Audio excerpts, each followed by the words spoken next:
তব কথামৃতম তপ্ত জীবনম কবিভিড়ীড়িতং কলমশাপহম শ্রবণমঙ্গলং শ্রীমদাততম ভুবি গৃণন্তি যে ভুরিদা জনা।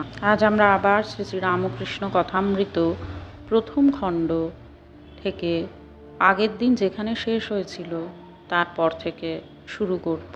দক্ষিণেশ্বরে ঠাকুর শ্রী রামকৃষ্ণ, কালীবাড়ি ও উদ্যান। আজ রবিবার, ভক্তদের অবসর হইয়াছে, তাই তাহারা দলে দলে শ্রী শ্রী পরমহংসদেবকে দর্শন করিতে দক্ষিণেশ্বরের কালীবাড়িতে আসিতেছেন। সকলেরই অবারিত দ্বার। যিনি আসিতেছেন ঠাকুর তাঁহারই সহিত কথা কহিতেছেন। সাধু, পরমহংস, হিন্দু, খ্রিস্টান, ব্রহ্মজ্ঞানী, শাক্ত, বৈষ্ণব, পুরুষ, স্ত্রীলোক সকলেই আসিতেছেন। ধন্য রানী রাসমণি, তোমারই স্বীকৃতি বলে এই সুন্দর দেবালয় প্রতিষ্ঠিত হইয়াছে। আবার এই সচল প্রতিমা, এই মহাপুরুষকে লোকে আসিয়া দর্শন ও পূজা করিতে পাইতেছে। চাঁদনী ও দ্বাদশ শিব মন্দির। কালীবাড়িটি কলিকাতা হইতে 2.5 ক্রোশ উত্তরে হইবে, ঠিক গঙ্গার উপরে। নৌকা হইতে নামিয়া সুবিস্তীর্ণ সোপানাবলী দিয়া পূর্বাশ্ব হইয়া উঠিয়া কালীবাড়িতে প্রবেশ করিতে হয়। এই ঘাটে পরমহংসদেব স্নান করিতেন। সোপানের পরেই চাঁদনী, সেখানে ঠাকুরবাড়ির চৌকিদারেরা থাকে। তাহাদের খাটিয়া, আম কাঠের সিন্দুক, 2-1টা লোটা সেই চাঁদনীতে মাঝে মাঝে পড়িয়া আছে। পাড়ার বাবুরা যখন গঙ্গা স্নান করিতে আসেন, কেহ কেহ সেই চাঁদনীতে বসিয়া খোশ গল্প করিতে করিতে তেল মাখেন। যে সকল সাধু, ফকির, বৈষ্ণব, বৈষ্ণবী অতিথিশালার প্রসাদ পাইবেন বলিয়া আসেন, তাহারাও কেহ কেহ ভোগের ঘণ্টা পর্যন্ত এই চাঁদনীতেই অপেক্ষা করেন।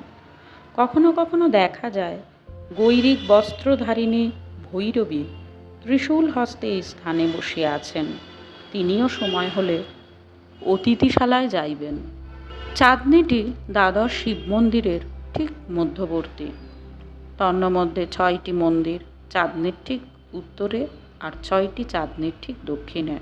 নৌকা যাত্রীরা এই দ্বাদশ মন্দির দূর হইতে দেখিয়া বলিয়া থাকে, ওই রাসমণির ঠাকুর বাড়ি, পাকা উঠান ও বিষ্ণুঘর।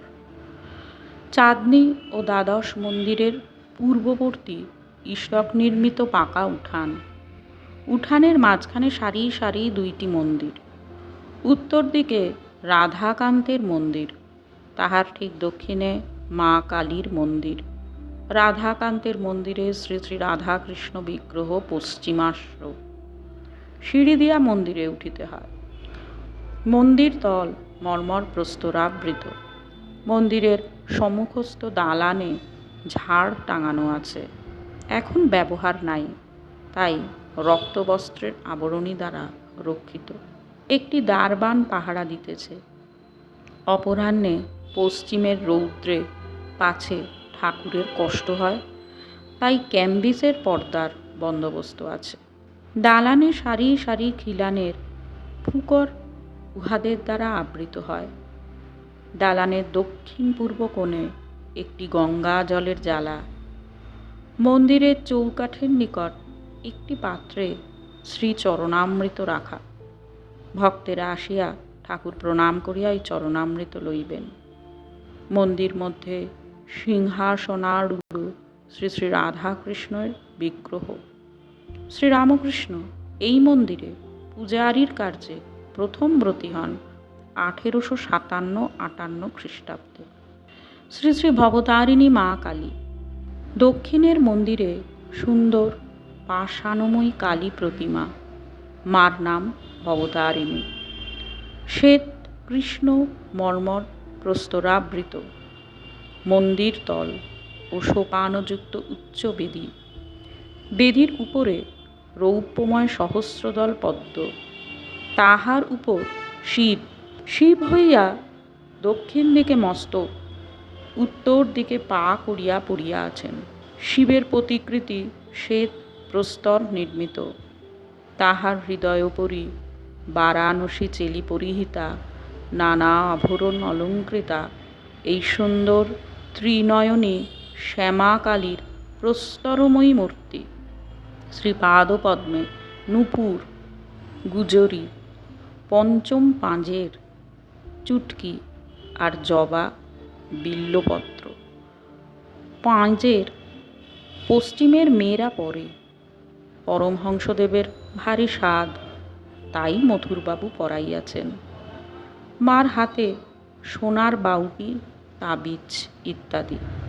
অগ্রহাতে বালা, নারিকেল ফুল, পইচে, বাউটি। মধ্য হাতে তার, তাবিজ ও বাজু। তাবিজের ঝাপা দোদুল্যমান। গলদেশে চিক, মুক্তার সনাতন মালা, সোনার পবিত ৩২ নর, তারাহার ও সুবর্ণ নির্মিত মুন্ডমালা।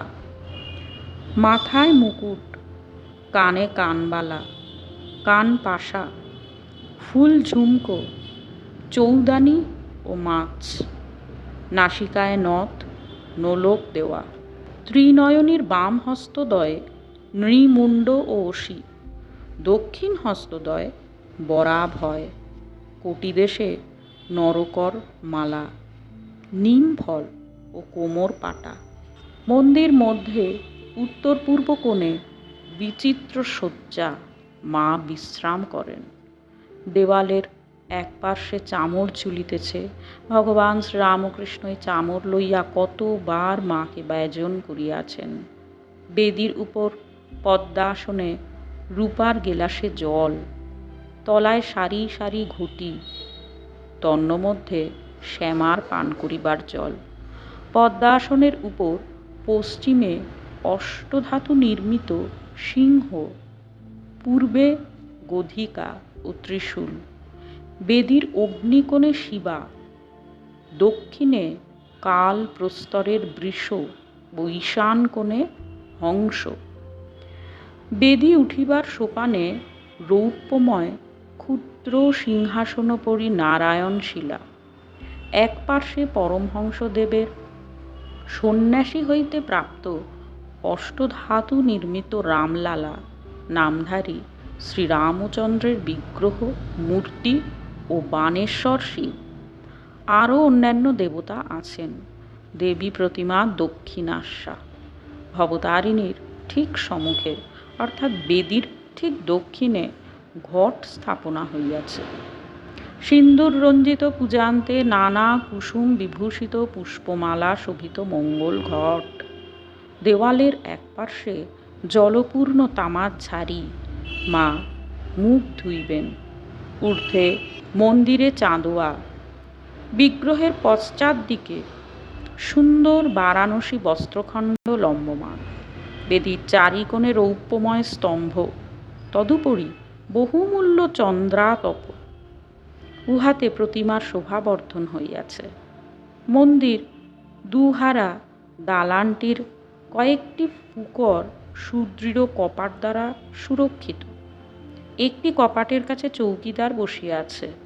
মন্দিরের দ্বারে পঞ্চপাত্রে শ্রী চরণামৃত, মন্দির শীর্ষ নবরত্ন মণ্ডিত। নিচের থাকে 4টি চূড়া, মধ্যের থাকে 4টি ও সর্বোপরি একটি চূড়া এখন ভাঙিয়া রহিয়াছে।